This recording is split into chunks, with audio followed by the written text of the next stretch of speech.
Welcome to the Boyz Podcast. They're all about sports, and more sports. And now, the Boyz, Mark and Shemaiah. Hello, and welcome back to the Boyz Podcast. It's your boy, Mark, but I am not doing this alone. I am joined by my awesome co-host, the music man with the plan, the SOTB. Don't forget those 4 letters. Shemaiah, what's up, man? It's the best 4 letters ever. Absolutely. The best darn 4 letters that you won't forget. Guys, welcome back to the Boyz Podcast. We're recording multiple episodes a week now, so if you forget to tune in for one of them, don't worry, we got you covered. We're on Apple Podcasts. We're all over the place on Spotify. We're on YouTube. If you prefer to listen to your stuff on YouTube, if you're one of those people that listens to their music on YouTube, you'll have no problem throwing on the Boyz Podcast on there as well. The banner art looks sick. It looks fresh. So go check that out and give us a subscribe if you like what you hear today. So without further ado, we got kind of a loaded segment today. We're going to be talking about Spurs talk, but more specifically, we're going to be answering a question and we'll tackle a few other little topics within this. But the question I have is, what if Coach Pop retired now, meaning at the end of the season? Of course, this is, after the play-in game and after the playoff run ends. Let's say Pop just decides to pack his bags and take off and ride into the sunset.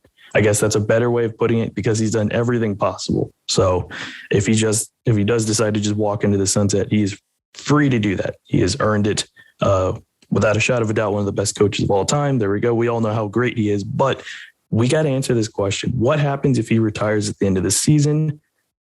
Shemaiah, I want to get your first thoughts on this. So how does this affect the team, this young core of players?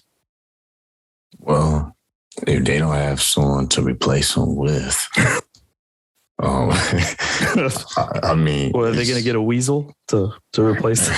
I just feel like, no knock to the squad we have now. They will do their best with their talents, but I just feel like it'll be a hot mess, man. Oh, really? Interesting. So, they get another has so much influence, Yeah. And you can't tell me another coach that is not as, I don't know how to put it, has the right philosophy that Pop carries with him. Mm-hmm. It's just, I don't know. It don't feel right, man. If it's not the right person, it just won't work, in my opinion. Right. We're talking like they get someone kind of close to their philosophy, their ideology of how the team kind of runs. But you're saying just in general with Pop leaving, there is a big void, even no matter who they bring in. There's okay. Let's just keep it 100 because when Tim Duncan was done, when Ginobili was done, when Tony was done, just look at the record that we have. It speaks for itself. It's not the greatest thing to see, Mm-hmm. So if you take Pop too, it's like, whoa, that's like taking air out the mattress. Now you sleep on the carpet. There's no more cush. Yeah, there's no cushion. You're going to have a bad back. Yeah. So that wasn't my real back. So it's like, it doesn't matter how good your back is if you're sleeping on the carpet. Yeah, it's still going to hurt. So that's what I'm saying. Like, it doesn't matter how much talent the Spurs players have, because they do have talent. Man, if they lose Pop and they don't have no one to replace him with, nah, man, it's going to be a hot mess. Because I feel like it would just be too much frustration. Because think about it. Y'all just spent all this time just finally clicking as far as rhythm and knowing each other's roles for the game. Mm-hmm. Imagine a new face comes. And it's going to be a distraction, man, more than anything. Now, if it's someone who's well-seasoned, right? See, that's where my argument comes in. That's where I feel like this team will do fine, with like a seasoned coach coming in. But yeah, a seasoned coach. I'll get more into that later. Yeah, a seasoned coach is, like I said, it depends. Can he fit in with the culture of San Antonio? Right. Because if he's antisocial, like he better be like antisocial, like with Pop's vibe, because he just commands the room when he comes in. Right. But if he's antisocial and just like, you know what, just not approachable, not fun to talk to, you know, it's just gonna be like it's gonna be a bad move for the city. Like the city wants someone that will either bring some life into our commercials. I'm joking. That's terrible. I mean, so they're a little corny. Someone with a little bit more charisma. But once again, I gotta be careful, man, because Pop is a very serious person. But he can have his moments where he can crack a joke here and there. Right. And make the room laugh. He knows when to show affection, when to show some humor. Yeah. So whoever they replace him with, first, he's not replaceable, in my opinion.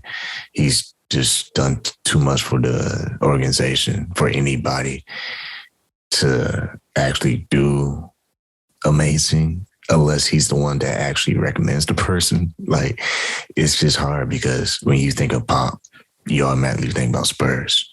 Vice versa. Yeah. When you think about Spurs, you automatically think about Pop. So whoever it is, I'm basically just saying, just to pump the brakes and land the space shuttle, they have to be a very special coach. Right. And I think either way, they're not going to be able to replace everything, all the experience, all the positives that he brings to the team, the discipline especially. I don't think any coach, no matter who they bring in, is going to fully replace what Pop brought. So we definitely agree on that. That's true. Yeah. Yeah. I mean, he's a living legend, you know, like when a legend retires or steps away, you can't just bring in someone. There's not just some other equally legendary coach out there to just bring in to replace Pop with all of his endless experience and discipline and his good practices and all the little things he does for the squad. So I think either way, no matter who they bring in, they're not going to be able to completely fill the void. But the idea is to bring in a quality coach with experience. I mean, let's look at this. With Pop retiring, let's say he retires at the end of the season. This organization, they lose experience as far as from a coaching standpoint, they lose experience and they lose the discipline that Pop provides. So you're going to have to bring in a coach who has a strong, high standard, who does like to crack jokes from time to time. Actually, he may even have a different personality from Pop. I don't even care. Like, I don't even mind that. It's just, is he going to maintain a disciplinary standard that Pop put out on his young players? Because I think that's what, at the end of the day, what's going to matter the most. You know, the players got to feel disciplined. They have to feel like there are stakes, and they need to be told their flaws and what they did wrong. And that's exactly what Pop did. I mean, he would do it to their faces during these games.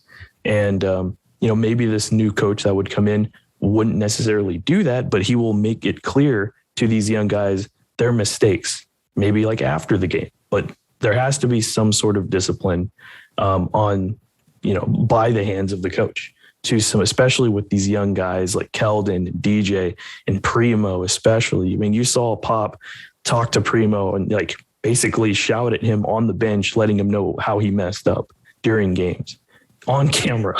So, I mean, like I said, new coach doesn't have to go to those extents, to that extent, but you know, there definitely has to be a standard for discipline. The current roster, here's the thing though, man. So I think, yes, you won't be able to fully replace what Pop brings to the table, but a coach that has a lot of experience, that is respected, can come in, and this roster already plays with a sense of responsibility thanks to the culture that has been set up by Pop for decades now.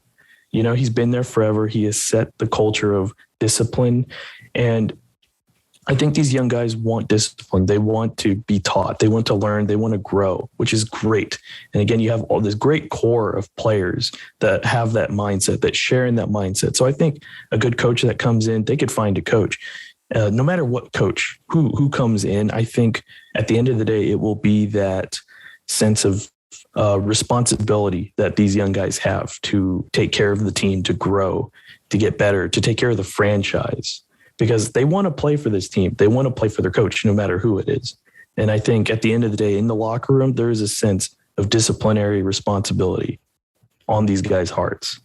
So I don't really see an issue no matter who comes in. I think they're going to play hard either way every night. and they're going to go out there and they're going to want to grow. They're going to want to play. Oh, yeah. I mean, that's what I mean. I think we kind of agree to the point that simply whoever comes in, they're going to have a mountain to climb. Oh, yeah. Unfortunately. Yeah. And that could be a good thing. That could be a bad thing. It'd be a good thing if the person is able to handle that pressure, because the media is going to try their best, right, to try to ask difficult questions, you know? Mm-hmm. So they have to be prepared for that. They have to be prepared to protect their players and basically have a tight circle. You know, you don't want anybody being put in an awkward, position, being asked crazy questions. You know what I'm saying? Like Pop did a great job protecting his players. I mean, he will do anything to protect his players. Like he's just that type of coach. He just looks out for you. So whoever is to be the one to replace him in the future, they just have to keep that in mind, that not only are you able to build off great history, but you have to meet the challenge with a game plan. You can't just be like, no one's ever going to do that. I'm not saying anybody will just come in and be like, oh, how y'all guys doing? Let's win. I'm not saying that, but I'm just saying you really have to think deeply about what you're getting yourself into. You're stepping to a place where they basically are passing you the torch and saying, okay, we're giving you the keys to the castle. Like, this is not no, franchise where we never had a ring. Like we're a franchise where at one point in time we were used to coming, back to the big opportunity game, to win the chip. Championship City. Yeah. So it's an expectation and a certain level of excellence that has to be coming from this coach, and they have to be extremely focused on that excellence when they are trying to coach the team and not just be kind of passive. Like, yeah, you're starting. Let's have a good game. They had to be almost hands-on. Yeah. And I like what you said about how Pop always, ensured his players that he had their back, especially in those interviews. Like you said, I'm really glad you mentioned that, because, it's easy to get caught up on just the disciplinary, the very kind of stern look, but at times he could joke around, he could be funny, but at the end of the day, he cared about his players, and he made sure to reach out to them and ask them how they're doing. And I think that's another big aspect of why he was so loved. But going into the idea, let's say he does retire, we just heard this recent news that the Lakers are going to cut ties with Frank Vogel, who, of course, as we know, was the Lakers head coach, with AD, LeBron, won an NBA championship in 2020 in the bubble year, no less, with those guys. So he's established. Now, I would be all in on Frank Vogel going into San Antonio and becoming the next head coach for the San Antonio Spurs if Pop were to step down. Again, I just want to go through some of this stuff because Vogel, I think he would fill the void. He's a defensive-minded coach, very much like Budenholzer. When he came in to take the Milwaukee Bucks head coaching job, he completely revamped the defense, turned them into like a top 10 defense every season, basically, that he had been there. Vogel, of course, he had that top-tier defense with the Indiana Pacers when he was coaching Paul George, David West, George Hill, those guys, when they were going up against the Heat every season. So Frank Vogel's got success in the playoffs. He's got experience there. And of course, I want to stress he's a defensive-minded coach as well. The Lakers finished a top 3 defense in the NBA in 2020. That was the bubble year where they ended up winning the title at the end of the day. And of course, as we know, the Spurs right now have the 18th ranked defense in the NBA this season. And if the Spurs want to make a leap next season, and if they want to seriously turn into a contender, they're going to have to improve that ranking like drastically. Like they're going to have to be a top 10 defense. going forward. And Frank Vogel immediately brings an improvement in that defensive department. Again, respected veteran. He's a respected veteran. He's got a lot of years coaching. He coached the Indiana Pacers. He's worked with Paul George. He's worked with young guys too, like young cores, Lance Stevenson. And, the Spurs are loaded with young talent. And I think the Spurs would be drawn to him and his leadership and his mindset and his defensive mindset too, because as we talked about, they want to grow. DJ's already a good defensive player, leads the league in steals, I believe, this season. But and so I think he would look up to Frank Vogel as a guy who could only make him better at the end of the day, from a player standpoint.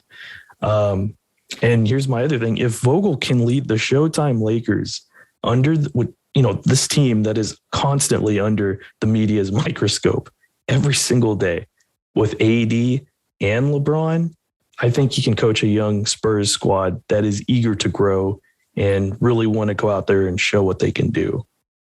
What are your thoughts, man? Well, I mean, I'll be honest. I can't pick another name on top of my head. After hearing your points, they're pretty good points. It's hard. Is there a reason why is there a reason why like they wouldn't pick Frank Vogel, or like you as a Spurs, from a Spurs fan perspective, wouldn't want Frank Vogel? I would say necessarily would it like want him just because for any particular reason.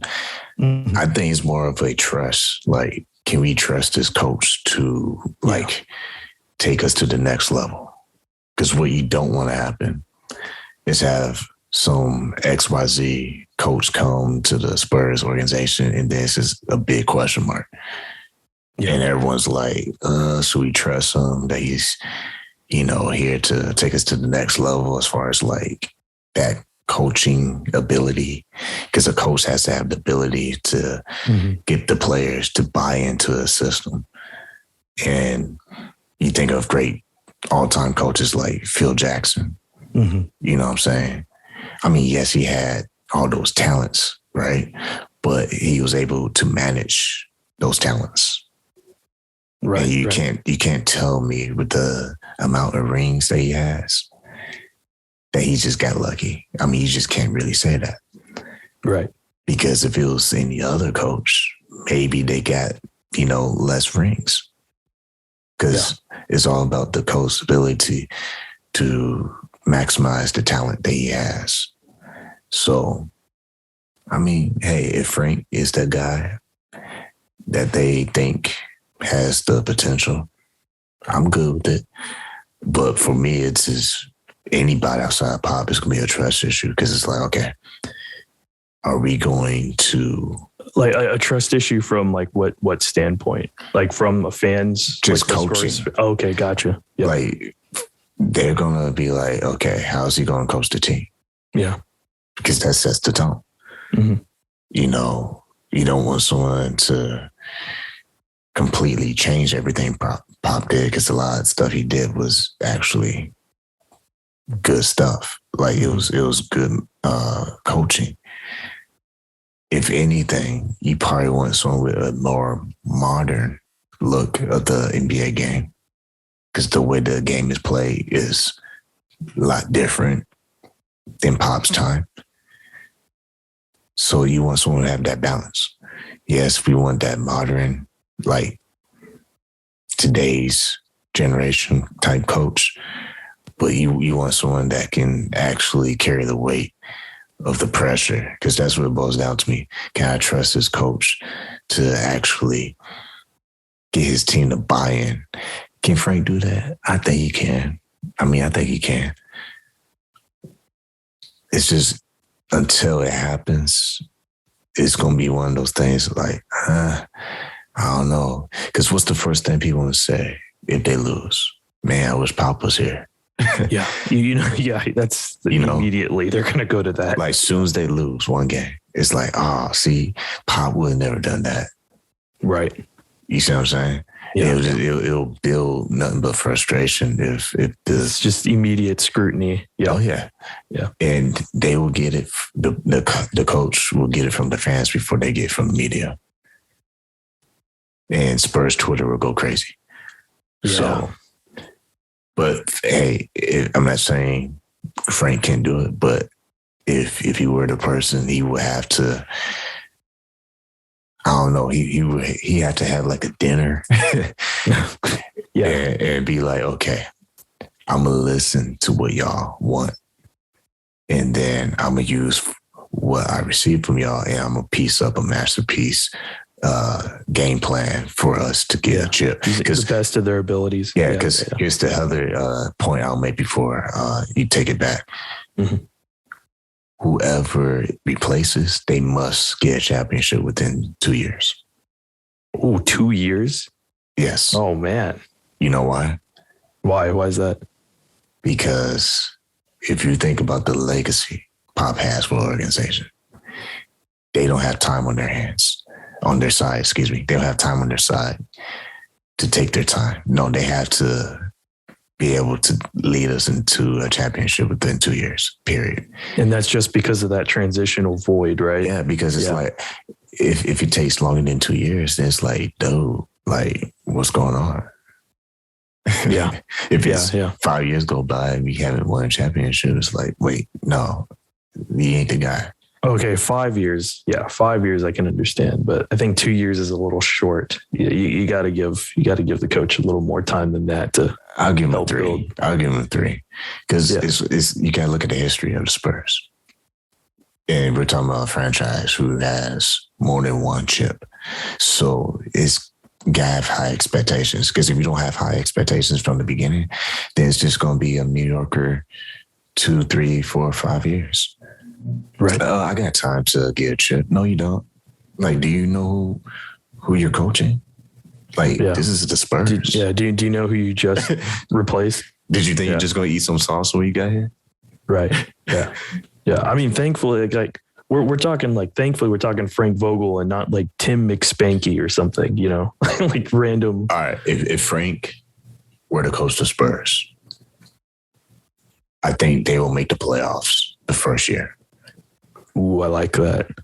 And I already think they're going to make the playoffs next season, man. I mean, we know what's going on right now, and I'm willing to roll the dice and say, just like I said the last episode, because I don't want to be embarrassed. But at the same time, I want to be bold, but I don't want to be crazy. But that's why we the Baller Boys. I think the Spurs can do something magical right now. We know that they have an opportunity coming up with New Orleans, right? Yep. If they win that game, I'm not saying by any means that they can get a chip because, oh my God, I might have slipped and fell on the show and hit my head 10 times. Mm-hmm. But I think they can do something special that will set the tone and say, hey, we're going to win a chip pretty soon. Right. Put your money on that right there. Yeah. Yeah. If y'all didn't listen to our State of the Spurs episode, go check that out because we talked about how successful this season has been for this young team. And Frank, last point I'll make, Frank, he will have a chip on his shoulder to prove that he's a quality coach. And that's why I'm saying 2 years to get that ring. Because when you have a sense of urgency, it's like the game. Momentum will change. It will shift. Because if you don't have a sense of urgency, it's like, well, then what the heck are we doing? Are we just trying to chill and go eat some salsa afterwards? Like, yeah, it has to be a sense of urgency.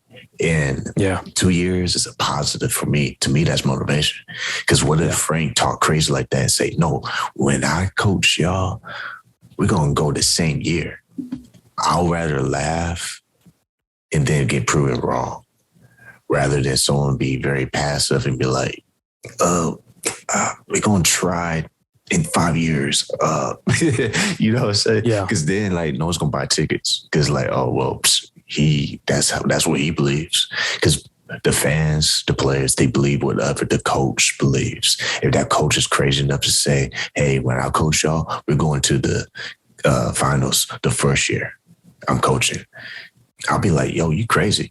But that sense of urgency from the beginning, that will shift momentum, and they will be the baddest team in the league.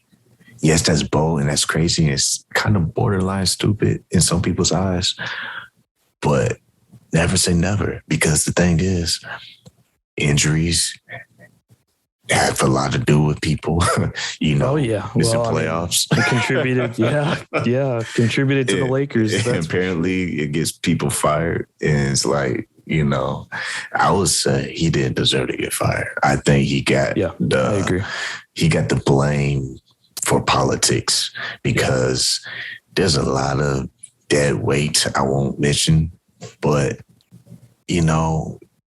somebody was like, I don't expect. It was just a disaster season. Yeah, and someone was scapegoated. I think Vogel was scapegoated, and at the end of the day, like the fall guy. He probably took it because they probably was like, maybe this be the fastest way to get people to not talk about us that much. Because it is what it is. But like, all right, if Frank came to the Spurs, I wouldn't hate it. No, I wouldn't be mad. I would love it. He's got a great track record. I mean, his first year as the head coach for the Los Angeles Lakers, Showtime, everyone's eyes on, all the scrutiny on, like at any second that something goes wrong, he goes in there and wins an NBA championship in the bubble. And to that point, that's what I mean. We have that one coach who will be able to manage the talent, because Spurs have many players right now who are not even, I don't think, at their fullest prime. Yeah. And if you get a good coach that can unlock each player's uniqueness and what they bring, that uniqueness that they bring to the game, like, oh, this person reacts this certain way when they're on defense. Let me shift them over here where they're better. Yeah. And you know what I'm saying? Because now coach will utilize each of his players' skills. It's playing chess versus playing checkers, man. Mm-hmm. Like, you're now having this ability to create a masterpiece with all these different pieces. Right. And now, see, Pop, he's basically like, he takes his time when he develops his players.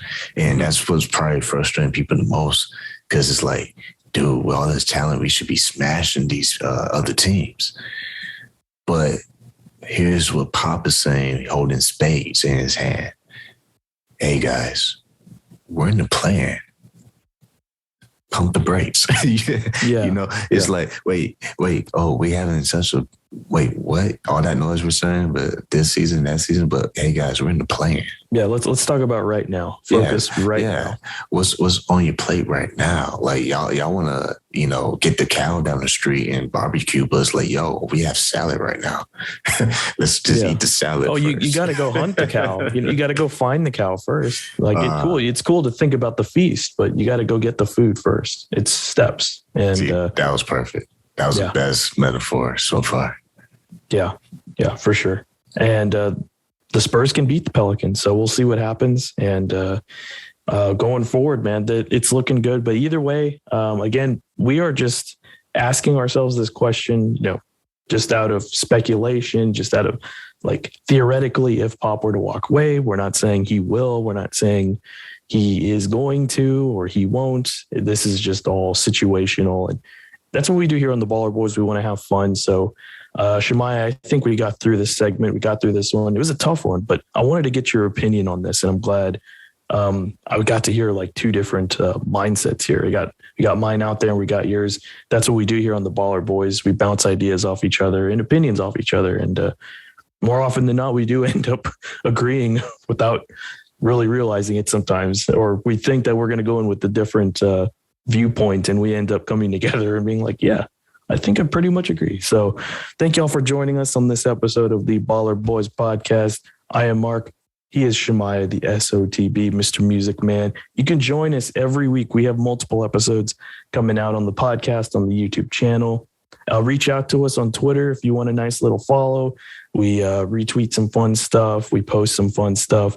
Shemaiah, what's your handle, man? My handle is Shemaiah on the BT. There you go. Shemaiah on the BT. You could follow me at Mark the MC, MarkTh, 3 3s, no E's, capital M, capital C, Mark the MC. Follow us on Twitter. Check us out. Every week we have multiple episodes. Can't miss it. And thank you all for joining us as we talk about sports, and more sports. Tell your mom, tell your grandma. Peace out.